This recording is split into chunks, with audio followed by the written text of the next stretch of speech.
નમઃ શિવાય. ભગવાન શિવ ભોલેનાથ જેમના હૃદય સુધી પહોંચવાનો એકમાત્ર માર્ગ છે નિષ્કપટ ભક્તિ. શિવને ના તો હવન જોઈએ ના મહાન યજ્ઞ. ભક્તિથી છલકાયેલી લાગણીયુક્ત હૃદય એટલું પૂરતું છે ભગવાન શિવને પ્રસન્ન કરવા માટે. મિત્રો, આજે આપણે સમજશું શિવ ભક્તિનો અદ્ભુત મહિમા. મિત્રો, પુરાણોમાં અનેક વાર્તાઓ છે જેમાં શિવજી માત્ર ભક્તિથી પ્રસન્ન થયા છે. ના તો કોઈએ શ્રેષ્ઠ ઉપચાર કર્યા, ના તો રત્નોથી એમની પૂજા કરી. માત્ર તપ, શ્રદ્ધા અને અડગ પ્રેમથી ભક્તે શિવજીને જીત્યા છે. અજરા અમર કથા છે શબરી જેવી ભક્તિની, પણ શિવ ભક્તોની યાદી પણ ઘણી લાંબી છે. બાણાસુર, રાવણ, માર્કંડેય, નંદી, ભદ્રકાળી બધાએ શિવને ભક્તિથી જ વશમાં કરી લીધા છે. ભગવાન શિવને ભક્તોની લાગણી, શ્રદ્ધા અને સમર્પણ સૌથી વધારે વહાલા લાગે છે. તેઓ કોઈના ઢોંગી ધર્મ કે આડંબરથી પ્રસન્ન થતા નથી. ભોળેનાથ માત્ર ભક્તના હૃદયમાં વસેલા ખરા પ્રેમને જ ઓળખે છે. તેથી જ તેમનું નામ આશુતોષ છે. તે આશુતોષ કહેવાય છે, જે ઓછી પણ સાચી ભક્તિથી તરત જ પ્રસન્ન થઈ જાય છે. મિત્રો, શિવ ભક્તિનો અર્થ શું છે? શિવ ભક્તિ એટલે માત્ર શિવલિંગને જળ ચડાવવું કે મંદિરમાં દર્શન કરવા જવું નથી, પરંતુ તેને હૃદયથી સ્વીકારી તેની પરમ તત્વરૂપ માનતા શીખવું જોઈએ. શિવજી ભક્તના સંકટોને નાશ કરે છે, આત્મશોધનનો માર્ગ બતાવે છે અને આત્માને મુક્તિ તરફ દોરી જાય છે. પુરાણોમાં ભક્તિની કેટલા બધા ઉદાહરણો આપેલા છે.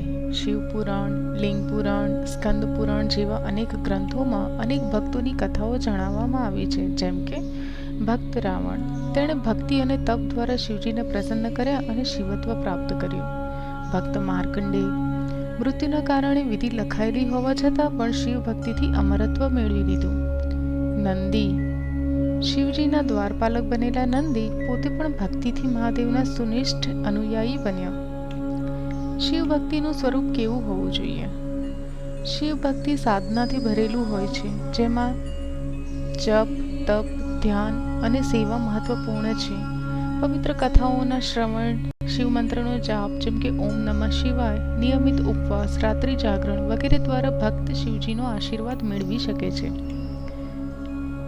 શિવજી કોઈ ભેદભાવ રાખતા નથી. તેમણે દાનવો, માનવો, વિધર્મી કે નાસ્તિક પર પણ ભક્તિથી પ્રસન્ન થઈ આશીર્વાદ આપ્યા છે. તેઓ માત્ર ભક્તના ભાવે જીવંત હોય છે. શિવ ભક્તિ દ્વારા મન શાંત થાય છે, અભયનો અનુભવ થાય છે અને જીવનમાં આધ્યાત્મિક વિકાસ થાય છે. શિવ ભક્તિ એ જીવનના દરેક તણાવને શાંત કરનાર એક દીવો છે. જેમ જેમ ભક્ત શિવમાં તન, મન, ધનથી સમર્પિત થાય છે, તેમ તેમ તેને જગતની આસક્તિઓથી વિમુક્તિ. ભોળેનાથને પસંદ છે સાદગી ભાવ, ત્યાગ અને ભક્તિપૂર્વકની પૂજા.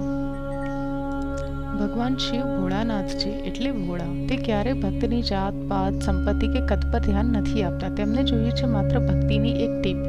માટે ભગવાન શિવ કહે છે, જે ભક્ત ભક્તિથી એક બિલીપત્ર અર્પણ કરે છે, એ પણ મને લાખ યજ્ઞ કરતાં વધુ પ્રિય છે.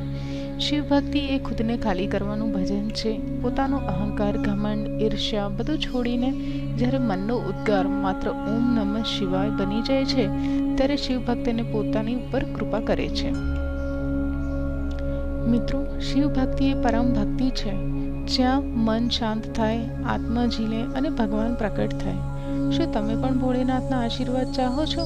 તો આજે જ શરૂ કરો ભક્તિથી અને જોડાયેલા રહો શ્રદ્ધા સેતુ સાથે. મિત્રો, વિડીયો પસંદ આવ્યો હોય તો લાઈક કરો, કમેન્ટમાં લખો ઓમ નમઃ શિવાય અને સબસ્ક્રાઇબ કરીને ભક્તિની યાત્રામાં સાથી બનજો.